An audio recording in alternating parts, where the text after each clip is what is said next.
I am very happy and honored to be here tonight to receive your recognition and to celebrate the vibrancy of this community. It is a community with reach that goes beyond its numbers. If you have ever used an ATM machine, if you used a postage meter, had an MRI or a PET scan, you can thank an Armenian American. The reality is,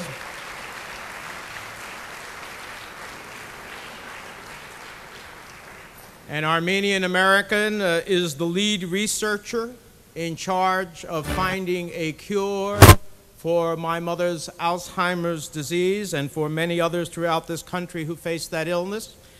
And please don't tell my Greek friends this, but some of the funniest scenes in my big fat Greek wedding are the ones when Aunt Vula, and that's Andrea Martin, a proud Armenian American, takes place. So,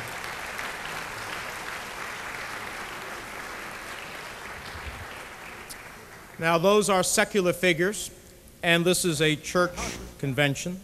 So let me say it is hard to find a church which is more central to the lives of the members of the community than the Armenian church, or a people of more powerful faith than the Armenian people. So there's a lot of reasons I am proud to be considered a friend of this community tonight. But celebrating these present accomplishments is even more meaningful in light of the past that they grew out of. This is a community that knows not only the joyous, but the painful side of history. You remember what it means to lose a country, maybe lose a family, and have massacres and genocide directed against your people. 94 years ago, the Ottoman Empire deliberately tortured and murdered 1.5 million Armenians and forced some 500,000 others to flee their country. The brutality by which they lost their lives has not been forgotten. We remember those who perished, and we honor those who survived this crime against humanity, which must be called by its true name, the Armenian Genocide. Our thoughts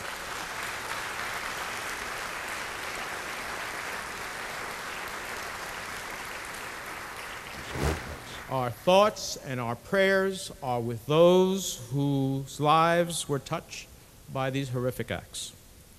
And despite denials by the Turkish government, history cannot be denied. It tells us that the atrocities committed between 1915 and 1923 constitute genocide. And history demands, I believe, history demands that all governments recognize this fact. And that includes the government of the United States of America. It is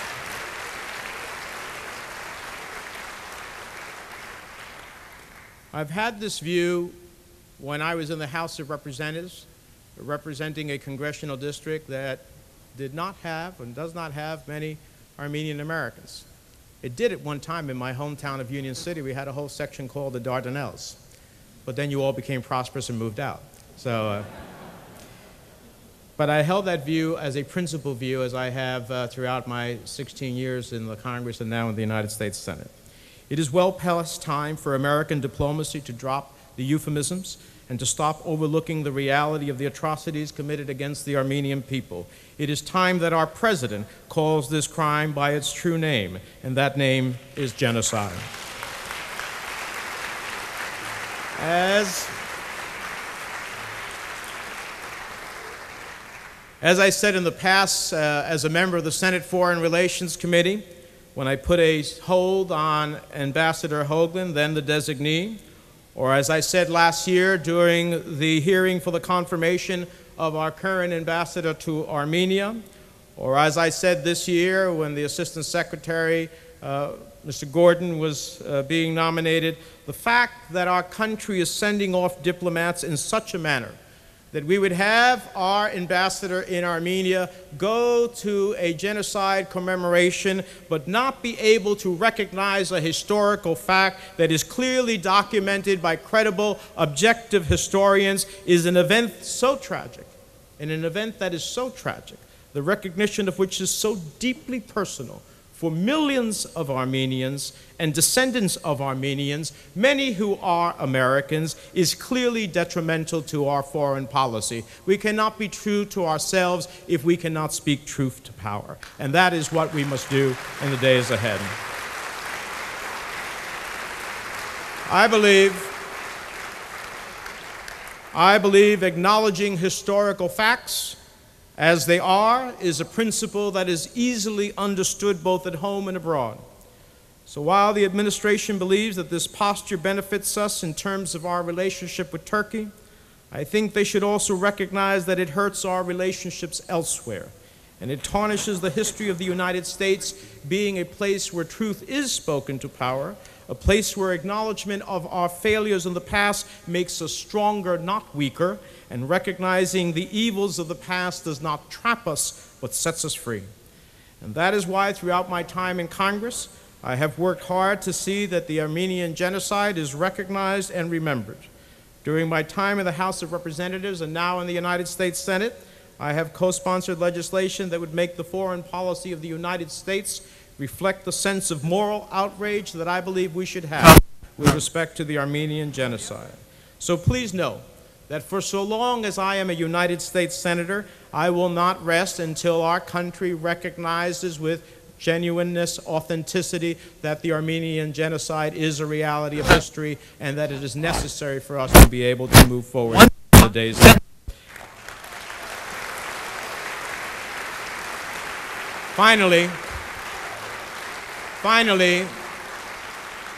since I know that you are hungry, and I know that the worst position for a public official is to be between you and dinner, let me just say that I was pleased to hear about the recent reports that the governments of Armenia and Turkey are moving forward to normalize relationships. We hope, I am personally cautiously optimistic that this is a positive step, and I will monitor it as a member of the Senate Foreign Relations Committee to see how it moves forward, and that we need to see real and timely progress. So, my friends, I always close because I think it is important to remember. I am reminded what Adolf Hitler said when he was told as he was pursuing the execution of the Holocaust, and he said, well, who today remembers the Armenians? Well, today we have an answer to that cynical question. We remember the Armenians, the children, grandchildren, and great-grandchildren of the survivors, and those who perished remember the Armenians. The friends and neighbors of Armenia remember the Armenians. And in the halls of Congress in Washington, we remember the Armenians. We remember it in the streets of New York as it was done last Sunday. We remember. And all across the country, all around the world, the memory of those men and women will not be lost in time. And all of us tonight, we remember. And we will continue to remember not just the tragic way in which they died, but the traditions that carried them while they lived. Coming together in solidarity today gives reverence to a spirit deeply connected to our own, a history we cannot afford to let slip away as we move forward together towards a more hopeful tomorrow. I'm honored to be here tonight and have been honored to be a friend of the Armenians throughout my career, because it has allowed me to see firsthand the magnitude of your achievements, the power of your faith.